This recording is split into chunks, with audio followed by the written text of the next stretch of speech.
Bonjour chers internautes, aujourd'hui nous sommes dans l'arrondissement 19 à Paris, Paris 19e, précisément 4 impasse de Joinville. Nous avons rendez-vous avec Éric Bohème, auteur français qui vient de publier le roman intitulé Zone 4. Il est déjà là à la librairie Café des Orgues, mais sans plus tarder, mais je vous invite à aller le rejoindre. Venez avec moi. Bienvenue dans notre séquence habituelle Livre Hebdo. Livre Hebdo aujourd'hui qui se trouve à la librairie Café des Orgues, située 4 impasse Joinville, Paris 19e. Bonjour Éric Bohème. Bonjour Franck. Alors la Côte d'Ivoire apparemment vous a suffisamment marqué pour que vous puissiez décider de l'écrire, on va dire. Oui, j'y ai passé plusieurs années de ma vie pendant ces 10 dernières années. Donc effectivement, ça m'a paru justifier le roman. Ah. Et pourquoi avoir voulu mettre sur papier, écrire à tout prix ce vécu ivoirien? Quel en a été l'élément déclencheur en fait? L'élément déclencheur, c'est quand même que la Côte d'Ivoire a vécu pendant 10 ans une période très forte à tout point de vue. Avec des crises, mais pas seulement des crises politiques et militaires comme on a connu, mais aussi une crise économique, une crise sociale, et que l'ensemble m'a paru quand même mérité, qu'on en rende compte, même si j'ai choisi que ça ne soit pas un reportage mais un roman, j'ai choisi plutôt que ça soit quelque chose de gai et de traiter ça d'une façon gaie et humoristique plutôt que sur une façon dramatique, puisque là beaucoup de gens avaient déjà quand même rendu compte de ce qui s'était passé en termes de crise. Zone 4, un ouvrage de 416 pages, publié aux éditions Fratmat Éditions.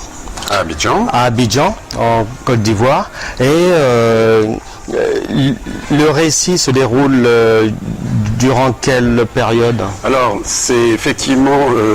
Zone 4 est un roman, mais qui traduit un peu les canons de la littérature classique, puisqu'il y a une unité de temps, de lieu et d'action. De lieu, donc la zone 4, qui est un quartier en fait de la commune de Marcory, c'est ce qu'on appelle Biétry dans Abidjan, après les ponts, comme on dit à Abidjan.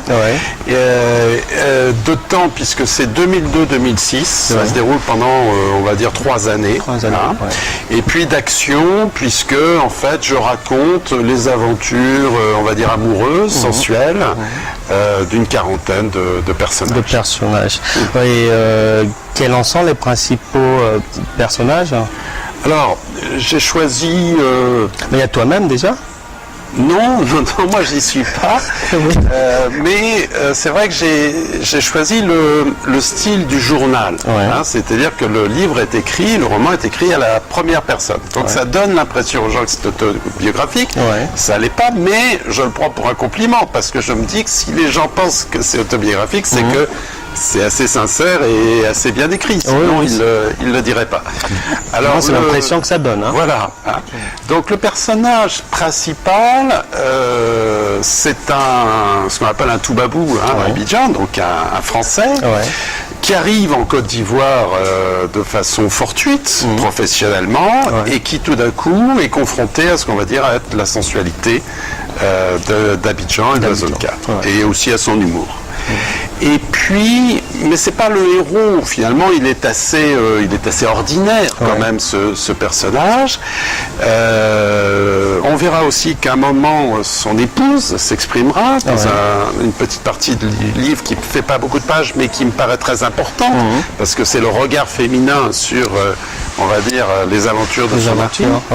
Et les héroïnes, en fait, sont plutôt 2 jeunes femmes qui, dans le livre, s'appellent Angie et Binetou, et qui sont des jeunes femmes qui travaillent dans les bars de la zone 4, puisque ça se passe beaucoup la nuit dans ces fameuses bars de la zone 4, d'Abidjan, mais surtout de la zone 4, et qui essaye de s'en sortir, on va dire, dans cette période si difficile. C'est difficile.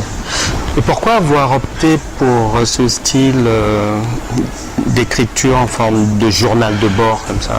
J'ai pensé que ça donnait plus, comme c'est des sentiments, hein, je ne cherche pas à décrire une situation, j'essaie de montrer des sentiments réciproques et un peu peut-être des regards réciproques, c'est-à-dire que je m'efforce, c'est un peu la chance que j'ai, moi qui suis un peu d'une double culture, à force de passer une partie de ma vie en France, une partie de ma vie en Afrique, de montrer le regard d'un Français, d'un Toubabou, mais aussi l'appréciation que peuvent avoir des Ivoiriens ou des Africains sur ce qui se passe et en particulier aussi sur le rôle de la France dans cette crise.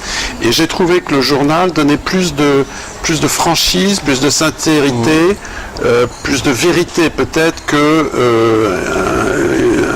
une description de la troisième personne.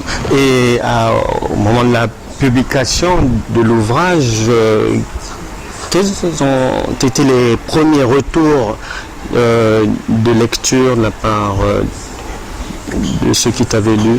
Alors, puisque j'ai eu la chance de faire plusieurs dédicaces à Abidjan, et puis d'autres événements à la radio où les lecteurs peuvent intervenir ou prendre la parole, donc ça donne effectivement un ressenti.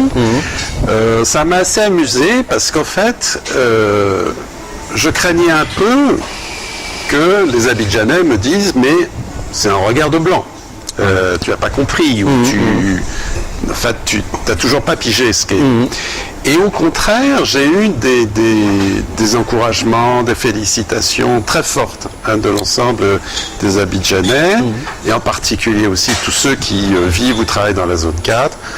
Certains Abidjanais m'ont même dit « Ah mais c'est toi qui nous as fait découvrir la zone 4, on y vit, par exemple j'y travaillais mais je ne savais pas, etc. » Donc ça m'a fait vraiment plaisir, et en même temps ce qui m'a amusé c'est que ceux qui ont eu par contre une impression, une opinion plus critique, ce sont les Blancs d'Abidjan, qui eux n'ont pas tellement aimé. Bon, ce qui m'étonne pas trop parce que quelque part quand même le livre fait un peu miroir. C'est-à-dire que l'image que ça donne d'eux n'est pas forcément très positive. Donc quelque part ils sont peut-être retrouvés, mais ils se sont confrontés à leur propre image, ça leur a peut-être pas fait plaisir.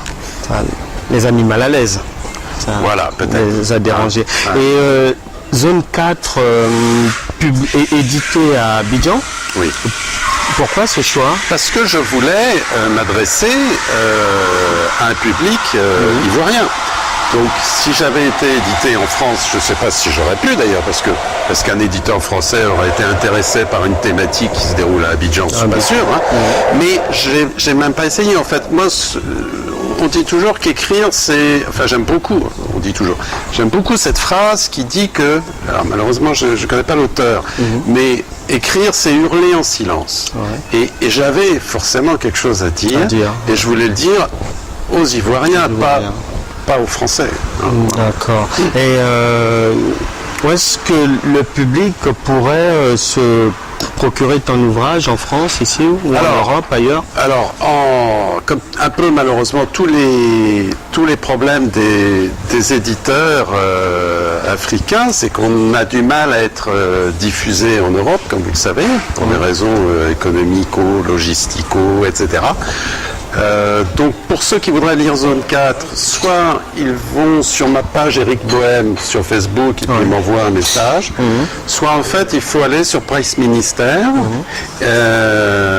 et puis sinon il y a aussi la librairie Présence Africaine à Paris, et la librairie L'Harmattan, qui sont les deux librairies un peu consacrées aux ouvrages africains dans lesquels on peut trouver ce livre. Mais sinon, Price Ministère, en tapant Zone 4 livres, littérature africaine, et on peut l'acheter en ligne. Et il y a un projet en cours d'écriture, quelque chose en vue? J'écris, le livre c'est assez encourageant puisque mon éditeur envisage même de rééditer Zone 4. Zone 4 ouais. Donc ça montre qu'il a trouvé son public. Bien sûr. Et j'écris effectivement un deuxième roman. D'accord. Okay. Voilà, mais je suis dans l'écriture, donc c'est pas tout de suite. D'accord. Et je comprends bien que tu as découvert, aimé, tu t'es enraciné en Côte d'Ivoire, puisque ça t'a poussé, cet amour t'a poussé à écrire ton vécu, et puis le vécu de la zone 4. Mais de tout ce que tu as pu vivre là-bas, est-ce qu'il y a quelque chose qui te dérange ou qui t'a vraiment dérangé, que tu as pu rencontrer là-bas comme réalité? Alors, il y a deux choses. Il y en a une qui est partagée en ce moment très fortement à Abidjan, liée au décès d'une jeune femme qui était mannequin, et d'autres histoires similaires qui viennent d'être révélées. C'est le fait que c'est la manière dont on est traité dans les hôpitaux et en particulier dans les urgences, puisque cette jeune femme a été abandonnée à son sort et qu'elle est décédée alors que on pouvait parfaitement la sauver. Et puis alors le deuxième point, mais ça c'est pas moi, enfin je le partage comme tout le monde. Bien sûr. Le deuxième point sur lequel je suis plus mobilisé, c'est que je me suis rendu compte d'un scandale absolument ahurissant. C'est la façon dont on refuse les visas aux Ivoiriens au consulat de France. Alors qu'on leur fait miroiter qu'ils vont en avoir un, qu'ils n'ont jamais, mais par contre qu'on leur prend bien sûr 45 000 francs à chaque fois pour un dossier, et alors qu'ils ne seront pas... Ils seront sans les restituer en cas de refus. On ne restitue pas, et en plus il y a une procédure qui est très bureaucratique, tatillonne et autres, et tout ça est vraiment scandaleux. Donc je lance en ce moment une pétition en ligne sur change.org pour faire évoluer cette pratique que je pense tout à fait scandaleuse et puis même honteuse, c'est-à-dire qu'en fait ça c'est pas à l'image de la France et surtout ça fait que tous les intellectuels, les artistes, les jeunes, les cadres ivoiriens, ils tournent leur regard vers d'autres pays qui sont moins vexatoires dans leur process et plus accueillants. Voilà, donc je suis là mobilisé sur cette thématique. Donc la pétition peut être signée par... Elle peut être signée par toute personne qui partage ce point de vue, cette indignation, et il faut aller sur change.org ou sur ma page internet, ma page Facebook aussi, Eric Bohème, et puis après il y a des liens qui permettent de me retrouver. D'accord. Mais vraiment, bonne continuation dans l'écriture, et puis merci d'être venu jusqu'à nous, Eric, pour ton ouvrage Zone 4, publié à Fratmat Édition en Côte d'Ivoire, disponible en France, en Europe aussi, par le canal internet que tu as, Presse Ministère. Merci. Et on suivra la suite de ta carrière. Ça c'est un grand mot. D'auteur. Il y a un début à tout, Le premier bébé est là, donc il y en a un autre en chantier. Oui, on dit souvent qu'on a commis un livre. Il n'y a pas de problème, on attend le deuxième. Merci Franck. On attend le deuxième et à bientôt. Ok, bonne journée. Merci. Et merci. Pour lecture, il y a d'abord l'ouvrage de Christophe De Gaulle qui a écrit les chroniques de mon enfance. Un ouvrage disponible par le site www.312rue-gutenberg.com www.312rue-gutenberg.com, ouvrage de Christophe De Gaulle intitulé Chronique de mon enfance. Et nous vous conseillons également cet ouvrage, ce roman de Cara Vito intitulé L'élément 119, un roman disponible sur le site amazon.com, roman de Cara Vito. Également, on conseille cet ouvrage de Jos Dozen, ouvrage intitulé Flot d'encre, disponible sur le site www.dozen.net. Ouvrage Flot d'encre. Voilà pour les conseils de lecture que l'on pouvait vous suggérer pour cette semaine. On arrive à la fin de cette séquence. Il me reste à vous souhaiter de passer une excellente journée. Restez fidèles au programme et aux propositions de Ziana.tv. C'était donc la séquence Livre Hebdo d'Éric Bohem. À bientôt.